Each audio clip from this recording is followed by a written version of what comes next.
You're standing in a burial chamber that hasn't seen daylight in 2,500 years.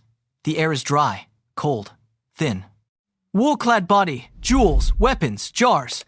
A hand clutches an anomaly. A small wooden brazier, burnt stones, and residue that, thousands of years later, still tests positive for cannabis. This isn't a one-off. This isn't some weird outlier grave that archaeologists stumbled on and shrugged at. Across multiple continents, multiple civilizations, multiple centuries that never even knew about each other, ancient people did the same strange thing. They buried their dead with drugs, not by accident, not as leftovers. Deliberately, ritually, and with clear intention. So today we're asking the question nobody really asks in school. Why did so many ancient cultures think the dead needed to get high on their way out? Let's start with the site that kicked off the modern version of this mystery. 2019, the Pami Plateau, Western China, roughly 3,000 meters above sea level.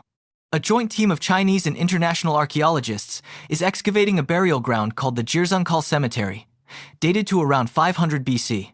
Inside several of the tombs, they find wooden braziers, small vessels designed to hold hot stones. Nothing unusual so far. Braziers show up in a lot of ancient burial sites.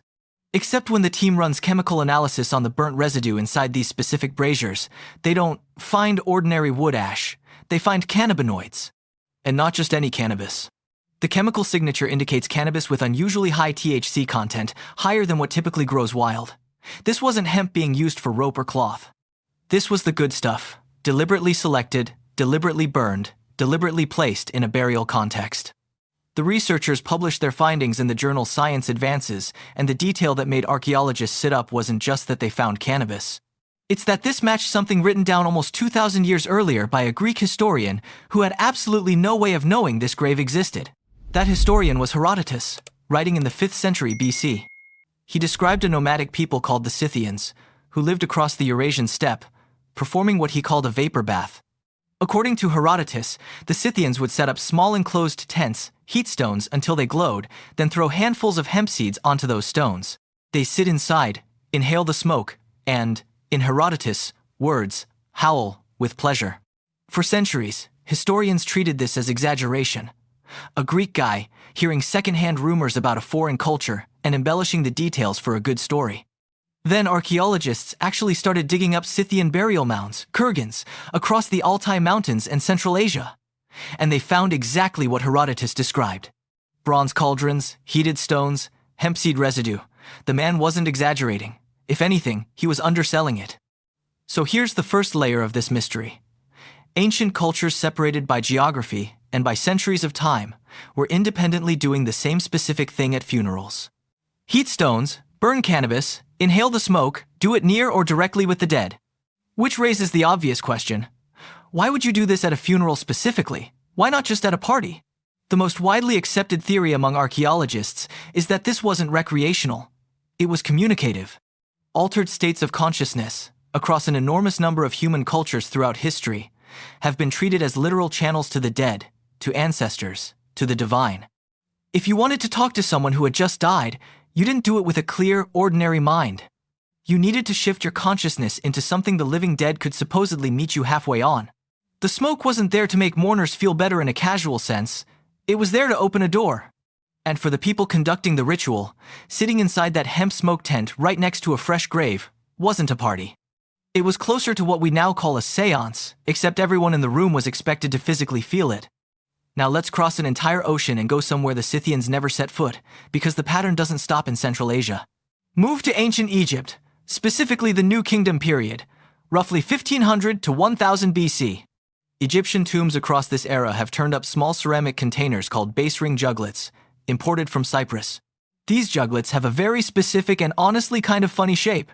Turned upside down, they look almost exactly like an opium poppy pod, complete with the little crown-shaped top. For a long time, archaeologists assumed this resemblance was just decorative, a coincidence of pottery style. Then, in the 1980s, residue analysis on several of these juglets came back positive for opium alkaloids. The vessels weren't just shaped like poppies. They contained poppy extract. And they weren't found in kitchens or storerooms. They were found in tombs, alongside the dead, as grave goods. Blue Lotus tells a similar story. This flower, soaked in wine, produces a mild sedative and euphoric effect. and it shows up constantly in Egyptian tomb art.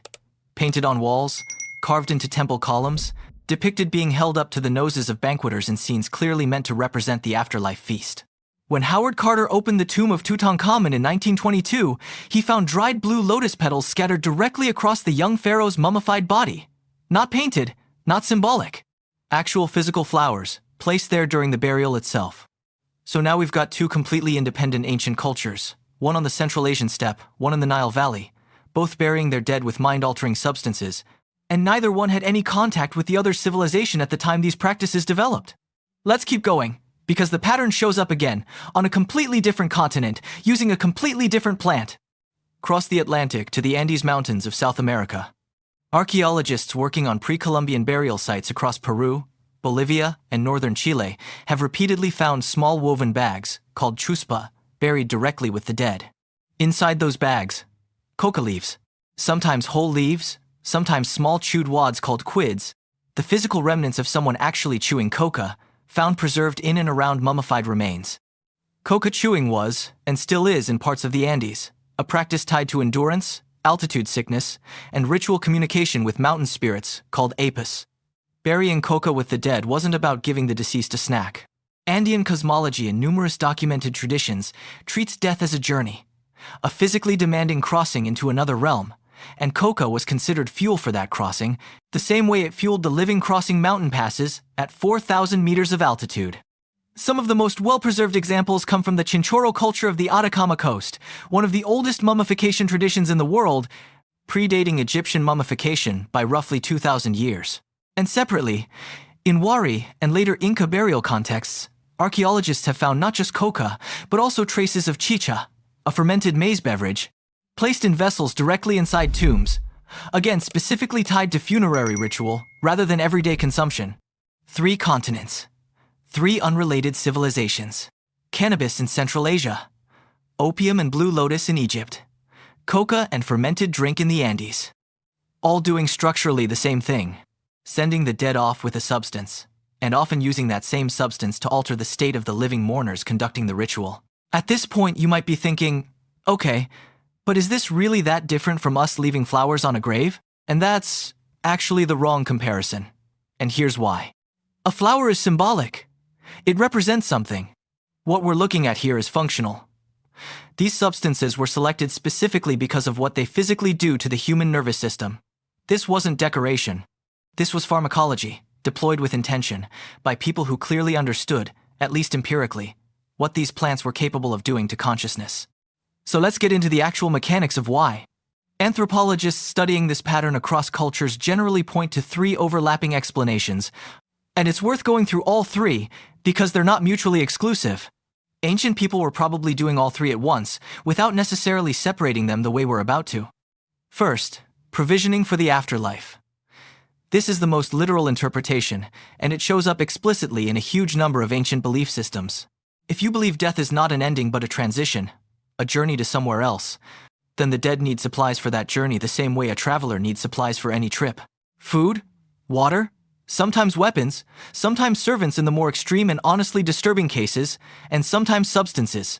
If the substance was valuable and meaningful to the person in life, sending them into the next world without it would have felt to many of these cultures like sending someone on a long expedition with an empty backpack.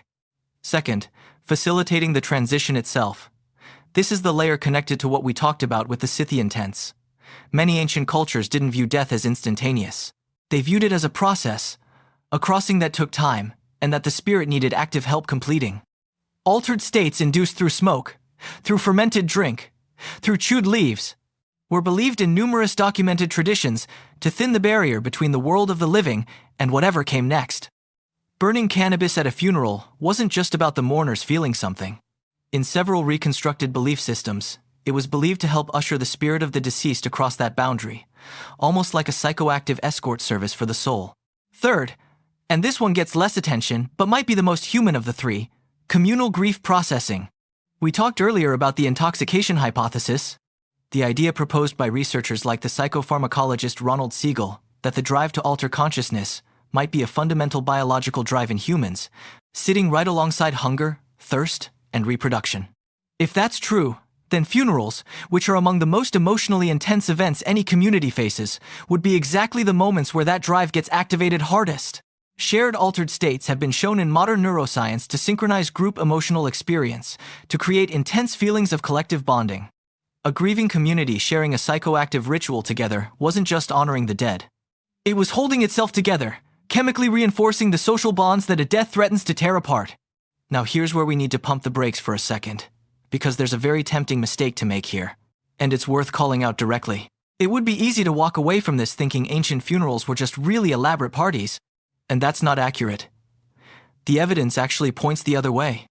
These substances appear overwhelmingly in ritual, controlled, priestly, or family-supervised contexts, not casual ones. The Jizankal braziers weren't scattered everywhere. They were placed with specific individuals in specific tomb positions. The Egyptian opium juglets weren't stocked in commoners' graves at random. They cluster around wealthier, more elaborate burials, suggesting controlled, intentional, possibly priest-administered use. This wasn't recreational drug use with a funeral theme.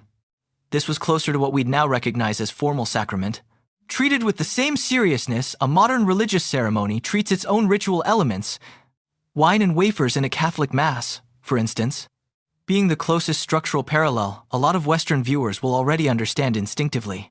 Let's go even deeper into one specific case, because it might be the most fascinating archaeological detective story in this entire topic.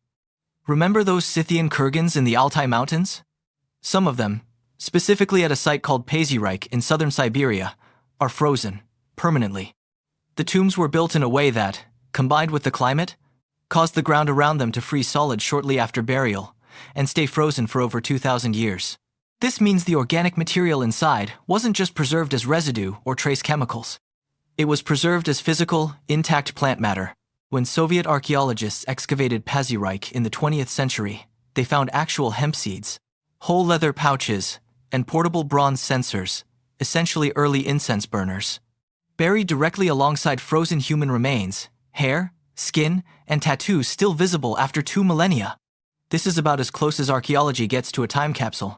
We're not reconstructing what might have happened from chemical traces. We're looking at the literal, physical setup these people used, frozen in place at the exact moment it was buried. And what all of this ultimately confirms is something genuinely uncomfortable for how we usually think about ancient history. We tend to imagine early humans as primitive, superstitious, groping around in ignorance until modern science came along and explained everything properly. But when you look at the deliberateness here, the consistency across unrelated cultures, the way these substances were selected specifically for their psychoactive properties and specifically deployed at the most significant moment a community faces, that doesn't look like ignorance. That looks like a sophisticated, if unscientific by our standards, working theory about consciousness, death, and transition? Tested and refined and passed down across countless generations because it apparently worked well enough, emotionally and socially, for people to keep doing it for thousands of years. There's also a broader continuity worth mentioning before we close this out, because it doesn't stop in the ancient world. Wine and bread in Christian communion. Psilocybin mushrooms in certain Mesoamerican funerary and religious traditions well into the colonial period. Peyote used in specific indigenous North American mourning rites. Even the modern Irish wake, with its heavy drinking specifically framed as honoring the dead, carries a faint structural echo of exactly what we've been describing. The specific substance changes. The cultural wrapper changes completely. But the underlying human impulse, that death demands an altered state to properly process it, that grief and consciousness-shifting substances belong together, shows up again and again across an almost unbelievable span of human history. So why were ancient people buried with their drugs? The honest answer braids all three explanations together. They believed the dead needed supplies for wherever they were going next. They believed altered consciousness helped ease that crossing, for the deceased and for the community sending them off. And on a more basic human level, they were doing what grieving communities have apparently always done, reaching for something that shifts the mind, together, at the exact moment reality becomes unbearable to sit with in an ordinary state. Which maybe means this isn't really an ancient mystery at all. Maybe it's just an old mirror. Every culture we looked at today never met each other, never traded ideas, never read each other's texts. And they all arrived, independently, at the same basic conclusion. That the line between life and death is thin enough, that sometimes, you need a little help crossing it. Or a little help watching someone else cross it without falling apart yourself. 2,500 years from now, someone might dig up a modern grave and find a half-empty bottle left behind by mourners, or the wilted remains of flowers no one meant literally, but everyone still brought anyway. And they'll probably ask the exact same question we are asking tonight. Why did they leave this here? The answer, honestly, hasn't changed in 2,500 years. Because some part of being human has never known how to say goodbye with empty hands.